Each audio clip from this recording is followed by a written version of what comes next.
My name is Elena Hart, and I am 28 years old. Last Thanksgiving, my father stood up in front of 30 relatives and grounded me like a disobedient child because I dared to ask what my grandmother had left me in her will. The entire room laughed. My face burned so hot I could feel my pulse in my teeth. But I looked him dead in the eye and said one word: "All right." The next morning, he knocked on my bedroom door, smirking. "Finally learned your place," he said. Then he saw the empty room. No clothes, no suitcase, no me. Before he could dial my number, the doorbell rang. The family lawyer was standing on the porch, trembling, holding a briefcase full of documents my father never knew existed. "Mr. Weston," he said, "what have you done?" My grandmother, Vivian Hart, passed on a Tuesday morning in September. She was 85. I drove to the hospital in silence, just rain on the windshield and my own breathing. When I arrived, my father was already in the hallway. Gerald Weston, 61, retired circuit judge, wearing a pressed jacket, speaking to someone about a filing timeline. He ended the call without saying goodbye when he saw me. My brother Derek stood beside him, dark suit, arm around Dad's shoulder like a campaign running mate. I stood at the far end of the corridor alone, clutching a paper cup of coffee I never drank. The last time I had seen Grandma Vivian, she was in her garden, gripping my hand with surprising strength. "Elena," she'd said, her voice low so no one else could hear, "I've taken care of things. You trust me, okay?" I nodded without understanding. Not yet. I didn't know then that those 6 words were the most important thing anyone had ever said to me. At the funeral, my father gave the eulogy. He spoke for 11 minutes about legacy, tradition, and how his son would carry the family name forward. He mentioned Derek 4 times. He mentioned my mother once. He did not mention me at all. I sat in the third pew and stared at the white lilies on the casket and told myself not to cry. Not here, not in front of him. Afterward, a silver-haired man I didn't recognize took my hand at the reception. "Your grandmother was very proud of you," he said quietly. "I'll be in touch." He disappeared into the crowd before I could ask his name. That man was Arthur Fielding. He was holding the key to everything. That evening, at the family dinner, my father raised his glass.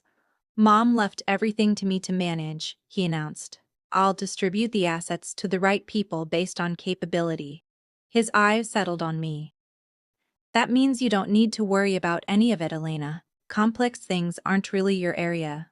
A few relatives nodded like that was reasonable. I set my fork down and said nothing. I had spent my entire life saying nothing at that table. After dinner, I went upstairs to my childhood bedroom. In the nightstand drawer was a cream-colored envelope with my name on the front in blue ink. Grandma Vivian's handwriting.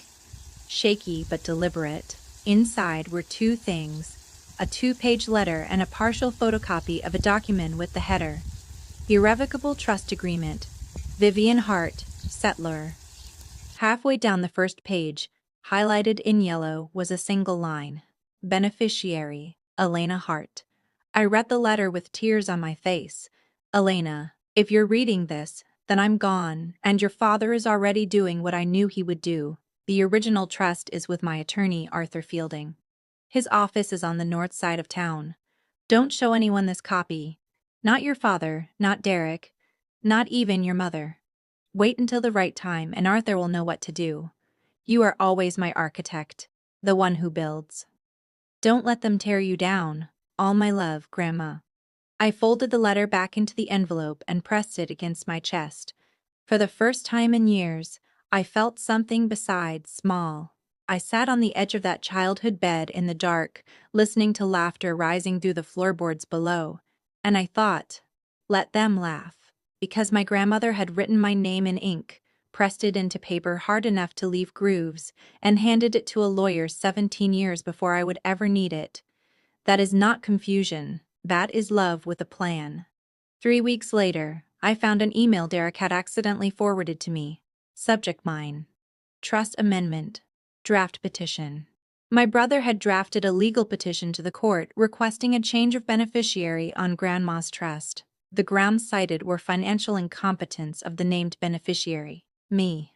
The line that made my vision blur wasn't the legal language. It was the casual note Derek typed to my father at the bottom of the chain. She won't fight it. She never fights anything.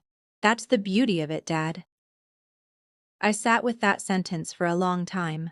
Then I screenshot every message, backed them up in cloud storage and on a thumb drive, and called my mother. Tell Dad I'll be there for Thanksgiving. I was going home, but not to mend anything. The next morning, I called Arthur Fielding's office. A receptionist answered with a warm, efficient voice. I gave my name. There was a pause. Then, Miss Hart, Mr. Pause, Fielding has been expecting your call. 2 hours later, I was sitting across from him in a small office lined with leather-bound legal volumes. Your grandmother hired me 17 years ago, he said. He opened a leather portfolio and slid a document across the desk. The original irrevocable trust. Cream paper. A notary's red seal. Signatures at the bottom. $580,000 in an educational trust. The house. The cottage. And one critical legal fact: irrevocable means irrevocable. My father, as trustee, could not alter the beneficiary. Any petition required my written consent or a court ruling based on evidence of mental incapacity. Grandma Vivian had anticipated everything. Her physician had performed a cognitive evaluation the same week she signed. She scored in the 93rd percentile for her age group. She was sharper than most people in that room ever would be. Thanksgiving morning, the house filled like a theater before a show. 32 people, cars lining the street by 10 in the morning. By 4 o'clock, we sat down to eat. I was placed at the overflow table between a 9-year-old second cousin and an empty chair. My father stood at the head of the main table, just a chandelier above him, and raised his glass. He toasted Derek's career, the family legacy, everything except the woman whose house we were sitting in. After the pie and the port wine, he stood again. Tomorrow morning, I'll be making an important family announcement regarding Mom's estate. He smiled the smile of a man who had already decided the outcome. His eyes found mine and sharpened into something that wasn't a smile at all. Later in the kitchen, I was alone scrubbing pots when Derek appeared in the doorway, wineglass dangling from 2 fingers. You should really thank Dad for letting you sit at the table, he said, chuckling at his own joke. I kept scrubbing. Derek, I said quietly, do you know what Grandma left me? The silence behind me changed texture. I heard his glass clink against the counter. When I glanced over my shoulder, his face had gone completely still. He left without a word.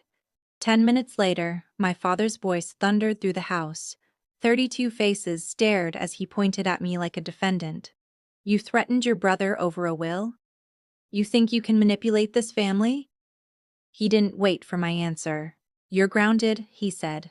Go to your room. The room erupted in laughter. 30 adults, laughing because Gerald Weston had just grounded his 28-year-old daughter in front of the whole family. I looked at my mother. She was staring at her hands. Nobody said stop, not one person, and in that moment I understood something I had been circling my entire life. This family didn't need me to fight back. They needed me to disappear quietly, and for 28 years, I had been very obliging. I held my father's gaze for 3 full seconds.